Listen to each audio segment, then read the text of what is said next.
દાહોદમાં નકલી ચલણી નોટ સાથે 5ની ધરપકડ કરવામાં આવી। હૈદરાબાદથી ચાલતા નેટવર્ક કનેક્શન દાહોદ સુધી પહોંચ્યું। 500 રૂપિયાની નોટો છાપેલા પેપર મળી આવ્યા તો ફતેપુરાના લીમડિયાથી એલસીબીએ 5ને ઝડપી પાડ્યા છે। આ લોકો યુઝ કરતા હતા અને થ્રેડ સેટ કરવા માટે ઇસ્ત્રીનો ઉપયોગ કરતા હતા। સ્પેશિયલ ક્વોલિટીના કાગળો આ લોકો લાવતા હતા। આ સમગ્ર કાવતરું જે છે આ 8 રાજ્યોમાં ચાલતું હતું। કેરલા, તેલંગાના, આંધ્રપ્રદેશ, મધ્યપ્રદેશ, મહારાષ્ટ્ર, રાજસ્થાન, ઉત્તરાખંડ અને ગુજરાત।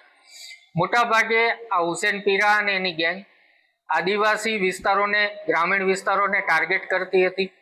એટલું જ નહીં, એમાંથી જે સ્માર્ટ લાગે એને હૈદરાબાદ ખાતે લઈ જઈ એક મહિનાની બાકાયદા આ લોકો તાલીમ આપતા હતા। નકલી નોટો કેવી રીતે છાપવી, આ ઉપરાંત અન્ય કેટલા લોકોએ આ નોટો લીધી છે, ક્યાં ક્યાં ચલણમાં વાપરી છે અને કેટલા લોકો આ સમગ્ર કાવતરામાં સામેલ છે તે બાબતમાં દાહોદ પોલીસ તપાસ કરી રહી છે।